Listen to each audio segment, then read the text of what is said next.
Shalom, brothers and sisters. Shalom. Welcome back to the channel. Welcome back to Trumpet's Call. I'm Maria. I pray that you are holding on to faith and holding on to hope during these times. Welcome to another session on the channel and a new series.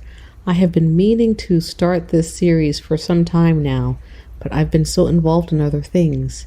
And I still am involved in other things, but I thought I would just try to sneak this one in real quick because we really need to talk about these things. And the name of this new series is called Pagan Insertions in the Scriptures. Pagan Insertions in the Scriptures. You know, brothers and sisters, we know that the Sefer, the Scriptures, they're our book. As Hebrews, they're our book. But the ways in which some of the Scriptures have been translated, it leaves something to be desired. Certain pagan words have been inserted into the text, and then certain other words have been taken out or changed. And we will talk about these things as we present lessons within the series. So the first word we're going to tackle today is the word church. We're going to look at this word, and we're going to see how and where it fits in the Scriptures. Okay, so let's get started. We're going to read a verse of scripture that's probably very familiar to you. We'll be reading from Matthew chapter 16, verses 16 through 18. And it reads, "He said unto them, But whom say ye that I am?" So we're picking up at the point where Messiah is asking his disciples, "Whom do men say that I am?" And then he's asking them, "But whom do you say that I am?" So he wants to know what his disciples think of him and who do they think that he is. And Simon Peter, Kepha, answered and said, "Thou art Mashiach, the Son of the living Eluah." And Yahusha answered and said unto him, "Blessed, Baruch, art thou, Simon Bar-Jonah, for flesh and blood hath not revealed it unto thee, but my Father, which is in heaven. And I say also unto thee, that thou art Peter, Kepha, and upon this rock I will build my church, and the gates of hell shall not prevail against it." Okay, so people have told us that, particularly the Catholic Church has told us that when Yahusha said, "This rock I will build my church," that he was talking about the rock of Peter, because Peter's name means rock. And so he's telling Peter that you're going to be in charge of the church, and that Peter was the first pope. That is the belief system of the Catholic Church, that Peter was made pope when Messiah made this declaration. But if you look at this scripture closely, and if you refer back to the Tanakh, you'll see that there was a rock that followed the children of Yasharal in the wilderness, and that rock was Mashiach. Mashiach is the chief cornerstone. He is that stone of stumbling and that rock of offense. He is the rock upon which he built his quote-unquote church. He is the rock. He is the foundation of all things. So he was telling Kepha that he would be building his quote-unquote church on himself and in himself. He is the foundation. So we just addressed a little pagan insertion into the scripture by way of belief system, believing that somehow Peter was the first pope. He was not. He was not. Okay, and I could go further into that, but I won't. So we have here, "I will build my church, and the gates of hell will not prevail against it." So let's look at this word church. And in the Hebrew, or Greek, I should say, in the Greek, when you look this word up, the Greek word for church is ekklesia. Ekklesia. And it is defined as an assembly, a religious congregation. So two words that you could use for a church would be congregation, assembly. If you look in the Old Testament, in the Tanakh, you will see the word congregation used many, many, many times. So a group of people who have been called out for a particular purpose has been called a congregation. The children of Yasharal were referred to in the scriptures as a congregation. Okay? So this word is not new to us. We see it being used in the Tanakh, but it was not called church. It was called congregation. So this word congregation is used in the Tanakh many times. And the Hebrew word is adah, adah. And it means congregation, company, assembly, multitude, people, a gathering. Okay, so when the children of Yasharal are referred to in the Tanakh, they are referred to as a congregation. The Hebrew word adah. Okay, there is another Hebrew word that is used in the scriptures for assembly or congregation, and that word is kahal, kahal, and it is Strong's H6951, and it is also used, although I do find that the other word is used more frequently for congregation. But the definition for this word is assembly, company, congregation, convocation, assembly. It can be for evil purposes, for war or invasion, or for religious purposes. It's a company, say, of returning exiles, and it just is referred to as a company or an organized body. Okay, so multitude. This is the way in which this word is defined. So you see in the scriptures, you can have used for the word assembly, adah or chahal, chahal. Each of these means an assembly or a congregation. So these are the words that are used for assembly and congregation in the Tanakh. They are also being referred to as a congregation in the Brit Hadashah, or the renewed covenant. But the word here in Greek is ekklesia. Okay? Same meaning, congregation. In Greek, ekklesia. In Hebrew, adah, or kahal. So let's go back to this word ekklesia and look at some additional definitions. Okay, it says definition: an assembly, a religious congregation. An assembly, congregation, church, the whole body of Christian believers. Now here is where they insert their belief system into our text. When the scriptures refer to congregation, they are not talking about Christian believers.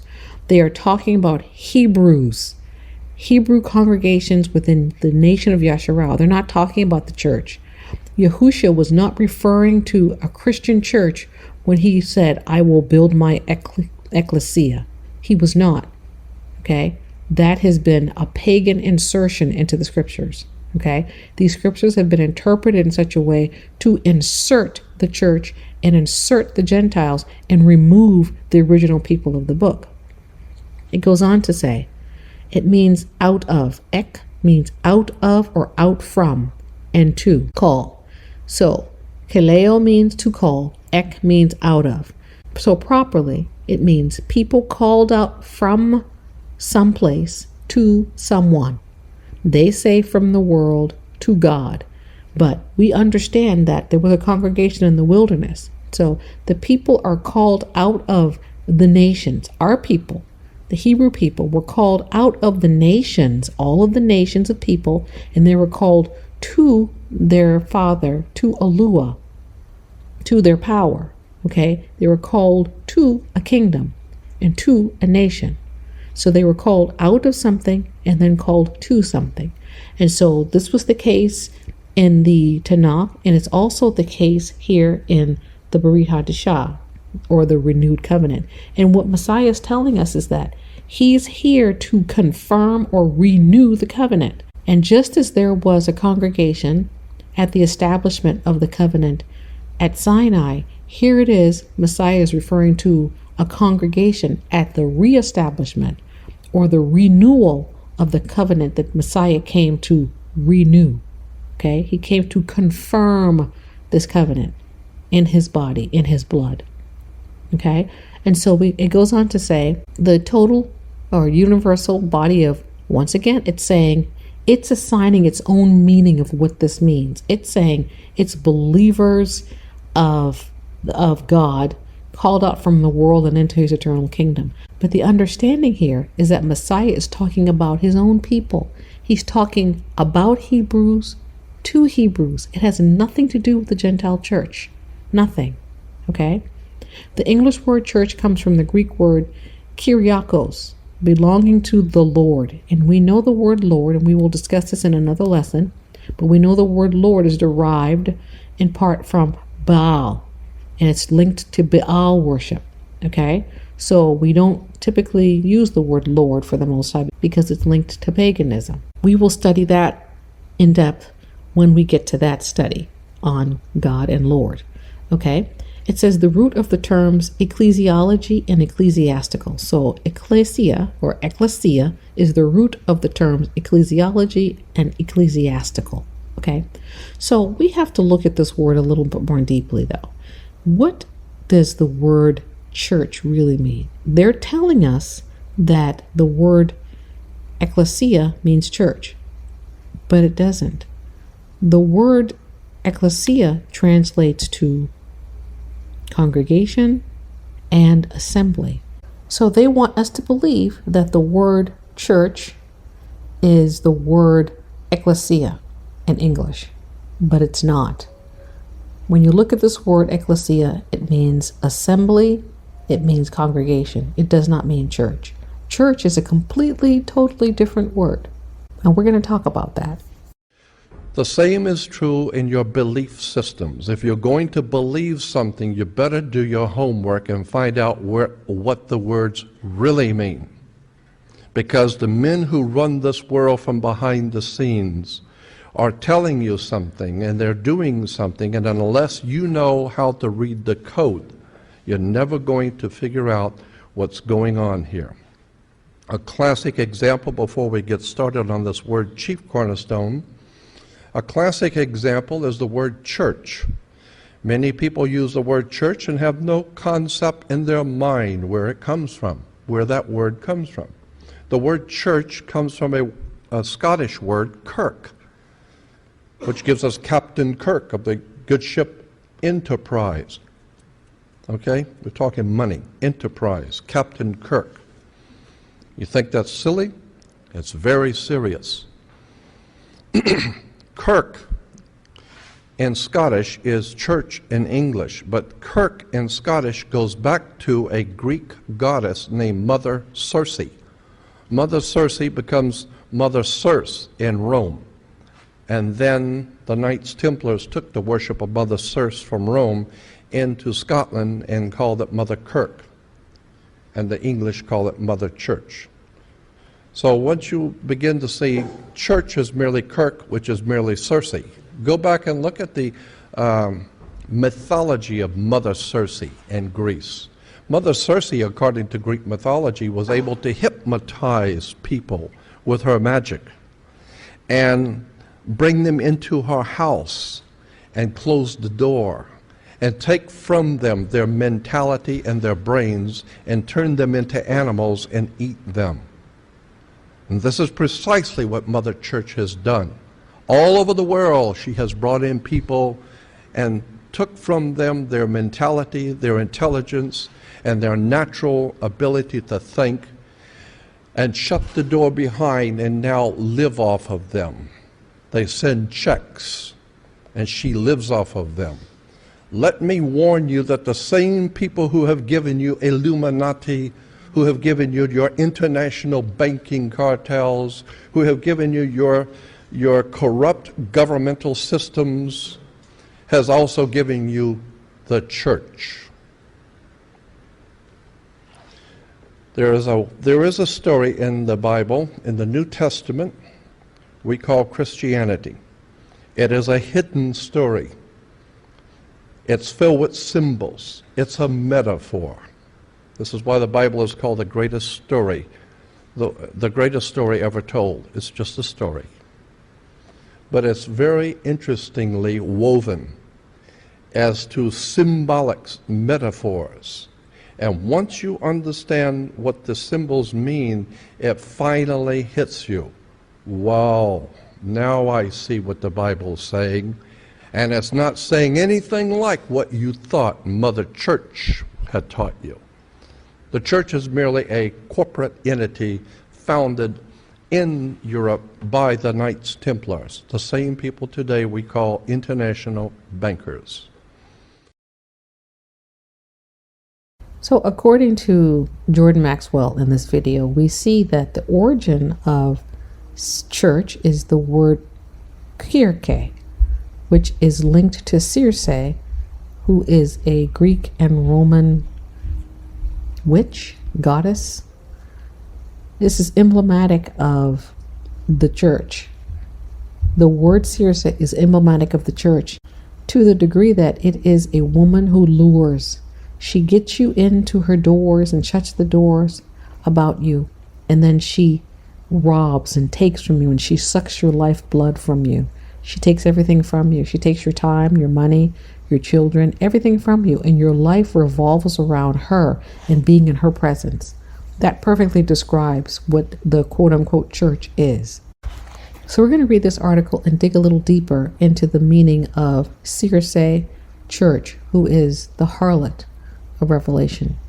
So now we're going to read this article in Parables, Bringing Hidden Truths website. It's entitled Circe, Church, Harlot by Joseph Heron. So we're going to dig a little deeper into this whole concept of the church being emblematic of this pagan witch deity, false deity, Circe. So on the screen you see a picture of Circe with a golden cup in her hand. Okay, now we know that Revelation describes a woman with a golden cup in her hand. So to name the quote-unquote church after Circe, it's completely in line with what it does, in complete alignment with what it does and how it deceives. It says, a brother in Christ, Lauren Smith, recently shared some thoughts with me regarding the origin of the word church. The online Catholic Encyclopedia begins their entry on the church with the following.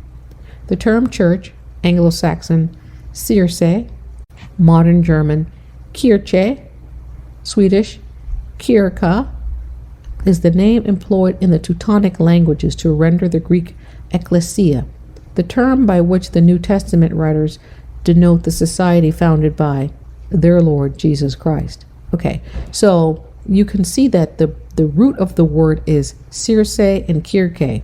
Circe and Kyrke do not equal ecclesia. It's a completely different word. Completely different word. So the root word for church is Kyrke or Circe. The root word for congregation or assembly is ecclesia. So to define ecclesia as church is completely out of order. It's a complete mistranslation. Completely. It's as if I said, my name is Maria, and in Spanish, my name is Kathy. It doesn't follow. It makes no sense. It makes no sense. Okay? So the root word for church is Circe. The root word in Greek for congregation, assembly, is ecclesia. And that is the word that's being used in the text. So every time you see the word church in the scriptures, it was inserted there.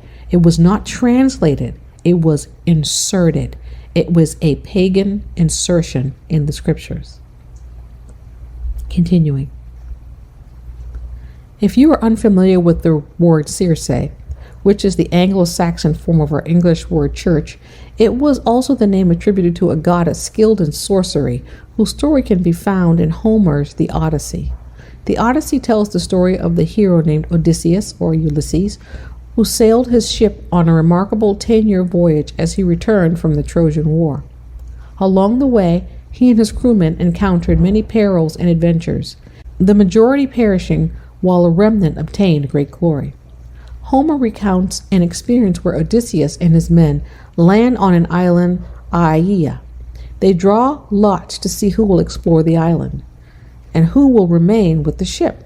Odysseus remains with the ship while others go exploring. The men come to a clearing in the midst of a forest in which is a castle, the home of the sorceress Circe. As they approach, they are met with lions, wolves, and other wild creatures that are unusually docile, fawning on the men as if they wish to be friends. These are men who have been turned into animals by the sorcery of Circe. Circe invites the famished men into her home for a feast. The men do not suspect her treachery. She has poisoned the food, and they fall asleep as they eat. She then turns Odysseus' men into a herd of swine. Only one man had the caution to remain hidden in the woods, and observing the fate of his mates, he returns to the ship in great grief and recounts the matter to Odysseus, who then sets out to rescue his men, aided by the counsel of Hermes. When Circe finds that she cannot transform Odysseus into a swine, she invites him instead into her bed, plying the wiles of a harlot upon him, but he has been forewarned of this as well, and escapes her treachery there. This story, taken from Greek mythology, contains profound parallels to the story of the church, Anglo-Saxon Circe. In the book of Revelation, the church is depicted as a harlot and a sorceress with a cup of abominations in her hands. Okay, now notice in the story, which this is Circe, which is indicative of the church, it brings the men in and then it lures them with poisoned food, which is equivalent of false gospel, got spell. That's another pagan insertion into the scripture. Got spell, a god spell. Okay, that's been cast over the people. A spell, poisoned food, false doctrine. They're being fed and it lulls them to sleep. And when they awaken, they've been turned into swine, an unclean and unset apart, unholy beast. That's what happens inside of the churches. Continuing. Revelation 17, 3-6. So he carried me away in the spirit into the wilderness, and I saw a woman sitting.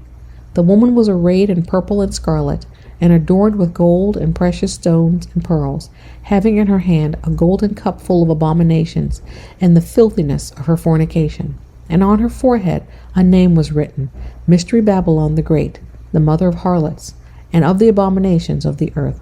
And I saw the woman, drunk with the blood of the saints, with the blood of the martyrs of Yahusha. When I saw her, I marveled with great amazement.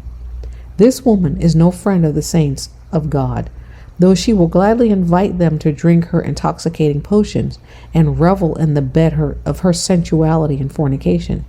She delights in turning those who are called to be sons of God into bestial men. She casts many into a slumber from which only a remnant escape. So, brothers and sisters, this is what we're seeing right now. Men have been, and women and children, have been cast into the bed, cast into the influence of the quote-unquote Circe church. They have been brought in, they have been lulled to sleep, they have been fed poison, false doctrine, false pagan holidays, false revelry. And those who don't drink her poison are lured into her bed and commit fornication with her. This is what's being described in Revelation chapter 17. This is Circe committing fornication with the people who have been lured into her bed, lured into her house, and the doors close among them, and they are worse for wear. Only a few ever manage to escape. But all grace and praises be to the Most High. We, brothers and sisters, were trapped in the grips of Circe, and the Most High pulled us out. He pulled us out by showing us the truth of where we were. There are many still trapped there, and they think that they are in the Most High's house. They've been deceived. Continuing. Circe, or Circe, was a goddess, Pharmakeia, witch or sorceress, who lived with her nymph attendants on the mythical island of Aeia. She was skilled in the magic of metamorphosis, the power of illusion, and the dark art of necromancy. Necromancy is essentially dealing with the dead, conspiring with the dead, speaking with the dead, raising of the dead. It has to do with that which is dead. And when you sit in Circe's presence, you die spiritually, but you're like the walking dead. You're like a zombie. You walk around as if you're living, but you're really dead. And what do you eat? You feast on one another. You feast on each other. That's what happens within the walls of Circe's house. When Odysseus landed on her island, she transformed his men into animals. But with the help of the god Hermes, he overcame the goddess and forced her to release his men from her spell.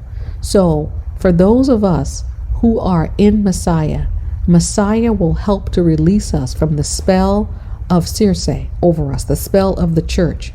He will do that. He is our Savior, and He is the salvation that the Father has sent.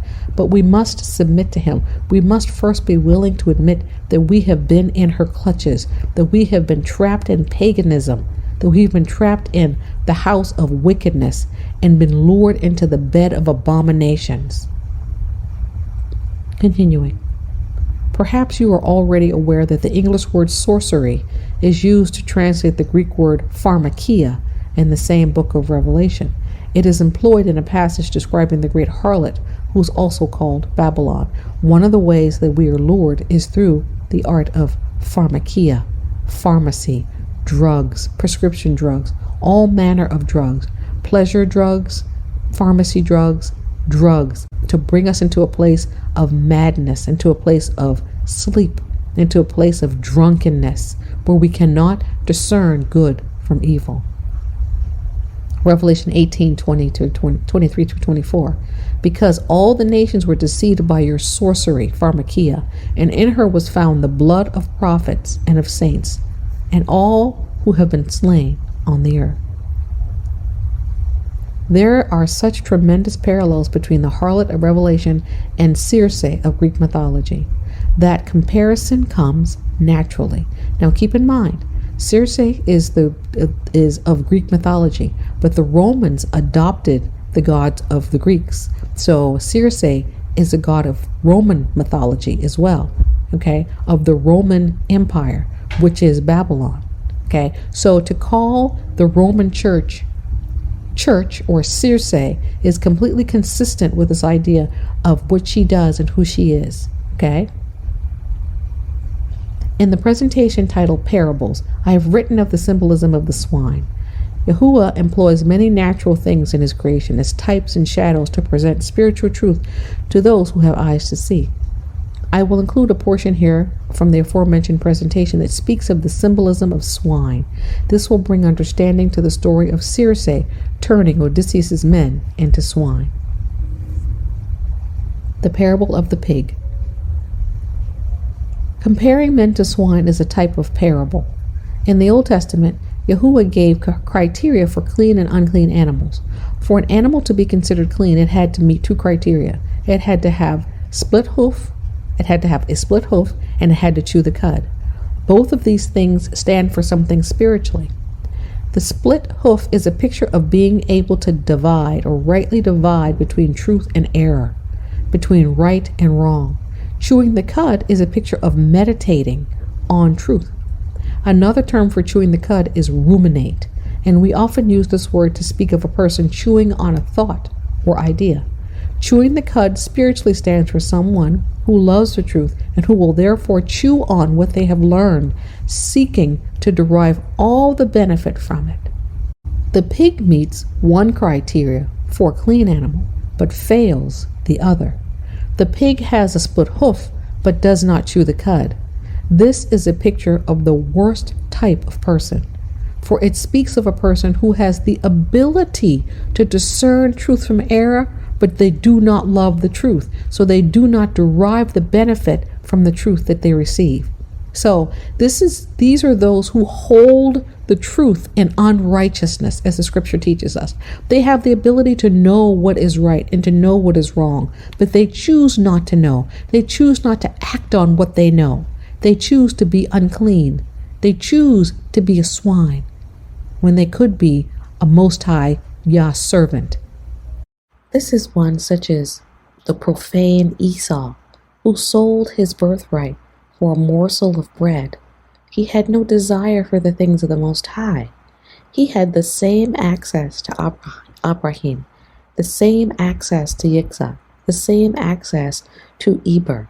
He had the same access to the things of the Most High. He was surrounded by Torah, yet he chose the things of the world. He held the truth in unrighteousness, and many of his descendants do the same. They hold the truth in unrighteousness. They know that the Most High exists. They know the type of world we live on. They know the Most High sits above the circle of the earth. They know who the true people are. They know that the book is real. They know that the Most High will judge the earth in righteousness. They know, yet they hold the truth in unrighteousness because they love their sin rather than the light. From such, turn away. For this reason, Yahushua told his disciples to not cast their pearl of truth before people who fall into this category. Further insight into the symbolism is found in the same article as it describes Mashiach's miracle of casting the unclean spirits out of the Gadarene demoniac. The demons entreated Yahushua to send them out into a nearby herd of swine, and Yahushua permitted them. The entire herd then ran down the hill into the sea and perished. The swine are a picture of the kingdom of Alua during the church age. Remember that swine are a picture of men who are given truth, having a split hoof, but they do not love the truth, meaning they do not chew the cud. They have the split hoof, they are able to discern good from evil, but they do not chew the cud. They do not desire to meditate on the Most High's word, ingest the Most High's word, and become one with the Most High's word, who is Yahushua. They have no desire. They are unclean. He says God, the Most High, is telling us that the church age will be a period when many whom he has given truth will not love the truth. The church age has been a period when doctrines of demons have entered the church, and it has been a period marked by sin. Yahushua gave several other overt parables to reveal that this would be the nature of the church age. He gave the parable of the mustard seed, where he said the kingdom of Yahuwah was like the smallest of seeds, but it would grow to be the largest tree in the garden until the birds of the air would nest in its branches. Today's Christianity is the largest religion in the world, and it is also filled with much error and false doctrine. The birds of the air are a picture of satanic influences resting among the various branches of the church. Indeed, from the very inception, when Constantine decided that he needed a religion for his empire, the church, Circe, was something that was unwholesome, unholy, and not created by the Most High. The Most High did not create the church. Yahushua did not establish the church. He established a congregation, an assembly of called out ones, called out Hebrews. The same congregation that we saw in the Tanakh of called out Hebrews in Mount Sinai, we have a congregation of called out ones, Hebrews, with Messiah as he was reestablishing and reaffirming the covenant. So we see here, based on this article and based on the wisdom of Torah, that Yahushua was prophesying that there would be a time when kingdom things and kingdom people and kingdom principles and kingdom scriptures were handed over to the beasts of the field and the fowls of the air.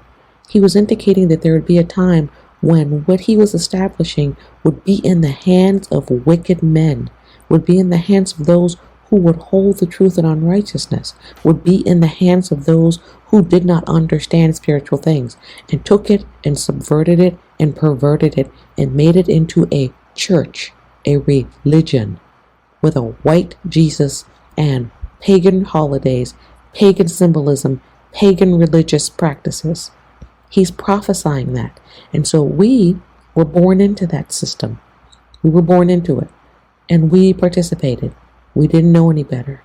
But now that we do, we must come out of her, my people. Come out of her, that you partake not of her sins, of her plagues. We must come out of Babylon. And the church is the religion of Babylon. It is where the woman sits, where she sleeps. It is where people go in to meet with her and be intimate with her and to learn her ways and her statutes and to learn the ways of the wicked one. We must come out of her and come into a relationship with the Father through his Torah made flesh, Yahushua. And we need no organization.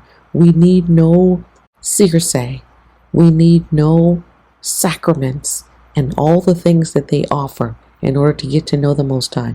We need his Son, and we need his written word, and we need his Ruach in our hearts guiding us. That's what we need. And so we must come out of Circe and out of Circe. We must come out and return to being the congregation of the righteous, the group of set apart and called out ones, the assemblies. So brothers and sisters, if you choose to congregate with each other, and I think you should choose to call yourself an assembly or congregation, but never a church, never Circe. This idea of church, the idea of church was not something that the Most High instituted. It is paganism, it is insertion into the scriptures, and it is an insertion into the Most High's plans and purposes for his people. The people have been replaced by the quote-unquote church according to their false doctrine. The ecclesia, the congregation, the assembly, has been replaced by the quote-unquote church. The priesthood of Yahushua and the disciples and those who are Hebrew by birth, the descendants of Abraham, they have been replaced with the concept of the priesthood of all believers, or the priesthood of Catholicism. It has all lies, lies, lies, all lies. And what we see here in this word, Circe, is a look back toward the pagan establishment of the church, of the building, of the structure, and of the religious paganism, of the religious order that comes to kill, steal, and destroy, just like its master. It desires to suck your life's blood from you and take everything from you. Take your money, take your time, take your children, take the belief of truth away from you and give you false doctrine and error to lull you into sleep, to lull you into the bed of fornication so that you might receive false doctrine and false belief systems that would lead you to death and not to life. That is what you find in Circe, in Circe, and in the church.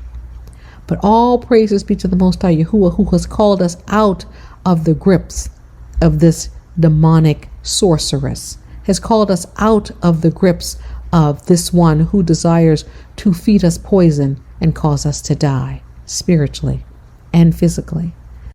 Case in point, 501c3 status.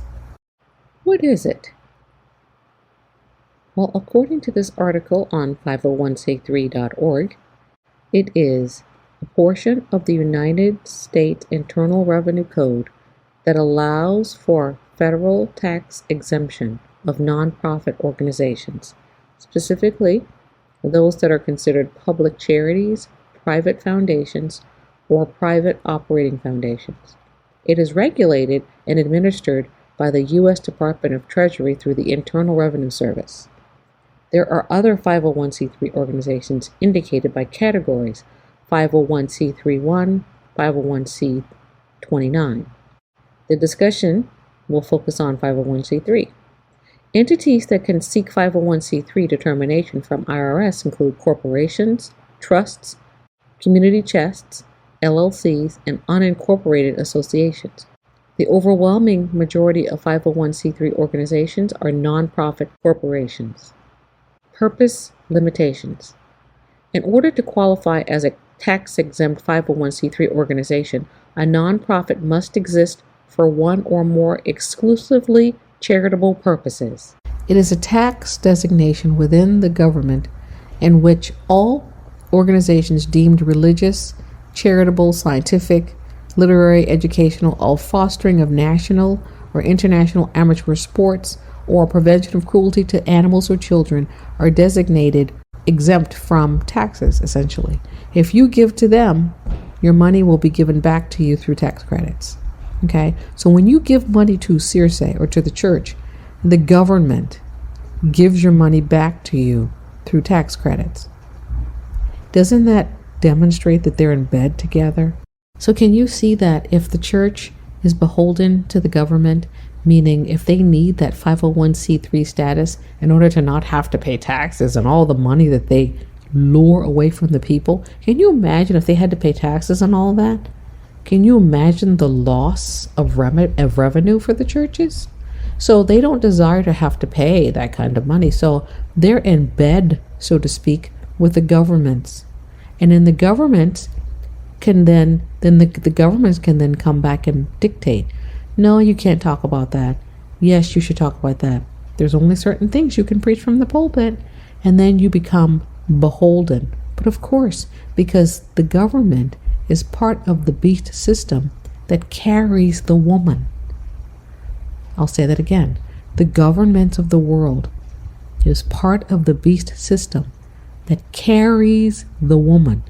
The woman is indicative of Christianity and all pagan religions, all of them, but in particular, Christianity. So now we're going to take a look at some of the churches and just how much money they're making, just how much they're profiting off of this Babylonian system that carries them.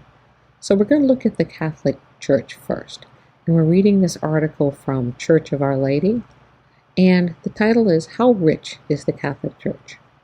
It was dated June of this year, written by Edward Miller. Investors are able to generate quite accurate estimations that the amount of money held by the Catholic Church is somewhere in the range of 10 billion to 15 billion. Is the Catholic Church the most prosperous church in the world? However, due to the fact that the Church owns precious works of art, land, gold, and assets all over the world, it is without a doubt one of the wealthiest institutions on the face of the planet. What is the net worth of the Catholic Church? It is conceivable that their assets are worth billions. The Catholic Church operates with the most personnel, which contributes to the large amount of money that it collects. Their wealth is a representation of their monetary entity. The Church is made up of both the spiritual body of Jesus, which is called the mystic body, and the actual presence of Christ, which includes his soul, blood, and divinity. Interesting. How big is the Catholic Church in the world? Nevertheless, there are estimates available for two other branches, primarily those of Germany and Australia. The value of the German branch of the Catholic Church is estimated to be $25 billion, which is significantly more than the value of the Australian branch at $20.9 billion. Lots of money. Lots of money. Continuing. What is the richest religious organization in the world? The Catholic Church is, according to the facts of the matter, the wealthiest religious institution in the entire world, followed by the Mormon Church. The list demonstrates that there are three distinct branches of the Catholic Church: the Catholic Church, the Vatican, Catholic Church Australia, and the Catholic Church of Germany. How much is the Catholic Church worth in 2021? As of the year 2021, it is predicted that the Catholic Church, which is the largest and most influential of all Christian organizations, had a fortune of more than 30 billion. The organization owns a variety of facilities, including as churches, schools, presbyteries, hospitals, nursing homes, offices, tennis courts, and telephone towers, which are used to calculate an estimate of the organization's net value. Interesting. Is the Catholic Church the wealthiest organization in the world?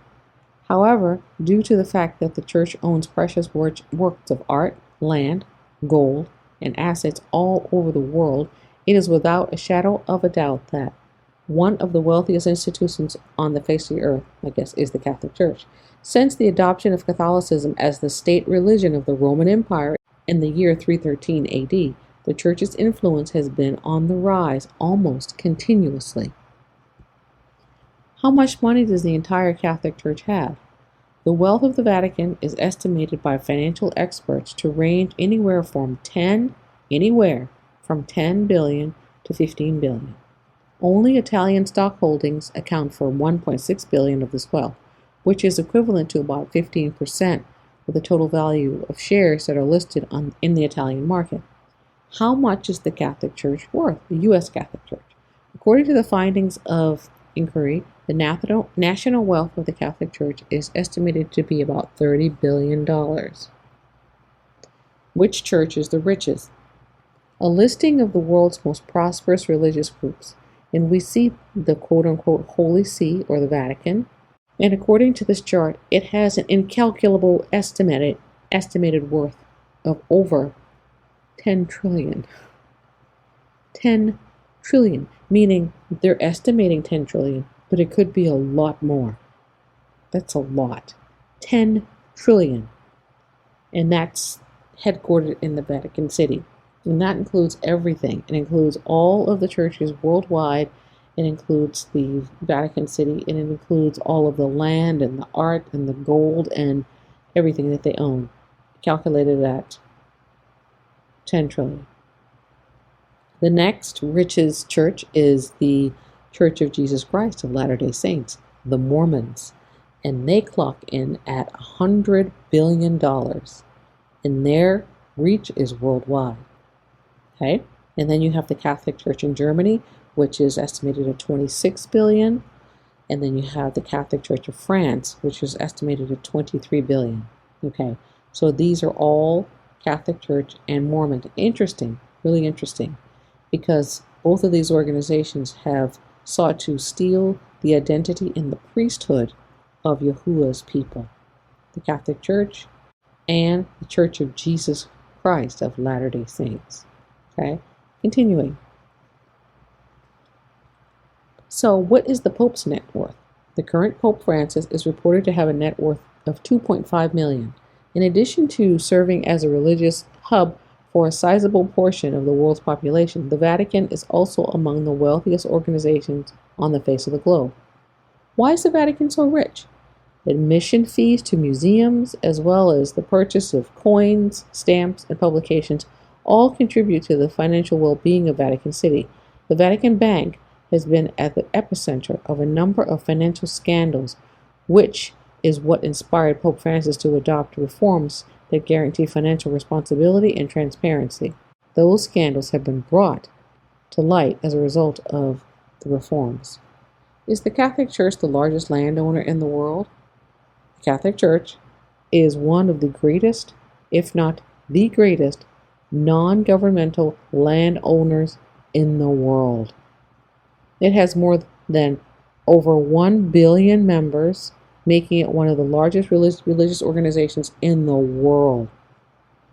According to one estimation, the church owns over 177 million acres, which is the equivalent of 277,000 square miles. That's a lot of land. That's a lot of territory. Continuing. Now we're going to be looking at this article from this website called Famous People. We're looking at the 20 richest pastors in the world 2022. So this is dated 2022, but the numbers are based on revenues taken in 2021. Okay, so this was written in March of this year by the Famous People's staff. And the question is, who are the richest pastors in the world? David Jeremiah, David Oyedepo, or ? Introduction. Many churches hire pastors to lead their congregations. The word pastor comes from the Latin word for shepherd. Pastors can have several streams of income, including a fixed salary from the church with other benefits, speeches at religious events and conferences, wedding officiating, royalties from their books, funeral officiating, online webinars, television programs, CDs, and DVD sales. List of the top 20 richest pastors in the world in 2021. I did not want to go over the whole 20, but in the list you'll find the Creflo Dollar and the Jesse Duplantis. I'm just going to go over the top 5, okay? The top 5 richest pastors in 2021. And number 5, we have Benny Hinn. Benny Hinn's estimated net worth is $65 million. It says Benny Hinn is an Israeli-born televangelist who started Miracle Crusades. He also hosts TV shows, the TV show This Is Your Day, seen daily in more than 200 countries. The television program appears on the God Channel, INSP Networks, Vision TV, Trinity Broadcasting Network, Grace TV, Revelation TV, and Daystar Television Network. Okay? Benny Hinn, $65 million. Number 4, Joel Osteen. He's worth a whopping $95 million. And it says, Joel Osteen is an American pastor and the host of the television program Lakewood Church. He studied at Oral Roberts University. Lakewood Church acquired the Compaq Center, or the early arena for the Houston Rockets, in 2005. His house has an estimated worth of over $10.5 million. He married Victoria Osteen in 1987. It goes on to say, Osteen published many books, including The Power of Favor, I Declare, Your Best Life Now for Moms, and Every Day a Friday. His book, Become a Better You, sold more than 4 million copies in 2005. He was on Barbara Walters' list of 10 most fascinating people in 2006. Joel Osteen has a net worth of $95 million. His church has an estimated annual budget of $70 million. That's a lot of tax write-offs. That's a lot of 501c3 status. Continuing. Number 3, Pat Robertson. He's worth a whopping $105 million. According to this article, Pat Robertson is a former Southern Baptist minister and media mogul who founded International Family Entertaining Incorporation and the Christian Broadcasting Network. In addition, Robertson is the founder of the American Center for Law and Justice. Justice for who? Continuing. David Oyedepo is worth a whopping $155 million. David Oyedepo, affectionately called Papa by the members of his church, is the founder and bishop of Living Faith Church Worldwide. The organization's network of churches is located in more than 300 cities.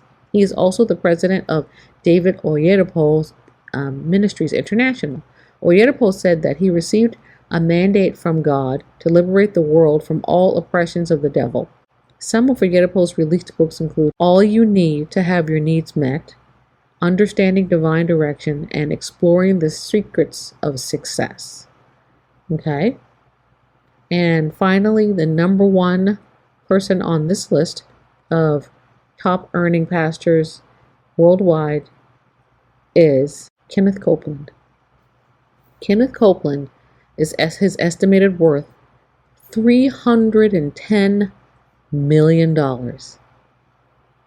Kenneth Copeland is a televangelist who founded Kenneth Copeland Ministries in Tarrant County. About 500 people are employed at KCM. He is one of the original members of President Donald Trump's Evangelical Advisory Committee. Some of Copeland's published books are From Faith to Faith, Devotional, The Laws of Prosperity, Pursuit of His Presence, The Blessings of the Lord, Prayer, Your Foundation for Success, How to Discipline Your Flesh, The Force of Faith, Limitless Love, a 365-day devotional, and How You Call It is How It Will Be. Okay, so it goes on to say Kenneth Copeland has a net worth of $310 million. He once said, I am a very wealthy man. Indeed. That's a lot of 501c3 status. So you can see here, just based on the information that we have shared, that the church, such as it is a governmental arm, so to speak, and it benefits the governments of the world. Make sure and see to it that the churches benefit, such that to become a pastor is putting you on a trajectory to become a very wealthy person. There's some pastors who serve faithfully who are not wealthy, but some are. But the bottom line is that the churches, such as they are money-making, money-generating, revenue-generating businesses that are offered governmental deductions. You give into the church, your money is given back to you in tax credits. Okay, and so what we see here is just this wholesale effort to bring pressure to bear on all those who would seek after the Most High, so that in every avenue you find that you're fighting against systems that's trying to enslave you, whether it be in finance, governmental politics, whether it be in the school systems, whether it just be in your local grocery stores. You're fighting against systems everywhere you look that would seek to enslave you, to steal from you, to kill, and to destroy. But all praises to the Most High. There's a kingdom coming. There's a kingdom coming where there is a man in charge, as it rightly should be. There's a man in charge. There's a king in charge. Not a harlot woman, but a man in charge. The man, the Alua man, Yahushua HaMashiach, who comes to set things right, who will bring the kingdom and who will destroy wickedness, and who will no longer allow the church, Circe, to lure away his faithful followers, but who will bring truth. And those who have ears to hear will be given an opportunity to receive truth. But those who desire to stay drugged, but those who desire to stay in Circe's bed will be judged with the wicked. So this has just been a brief synopsis of the church, Circe, and how its presence in the scriptures is false, beyond false, beyond false. It should not be there. We know that the root word for church is Circe or Kirke, and the word in the Greek is ecclesia. So the word shouldn't even be in the scriptures. It was added on purpose. There's another definition for the word Circe or Kirke. It's a pagan ritualized circle. It's a circle much like Stonehenge, where sometimes stones are set up so that people stand around the circle and engage in pagan worship of pagan deities. Okay, that's another definition of Circe or Kirke. Once again, pointing to paganism. It should not be in the scriptures. So wherever you see the word church in the scriptures, you would do well to replace it with ecclesia. That's the original Greek word, or you could just say congregation or assembly. Okay, congregation or assembly.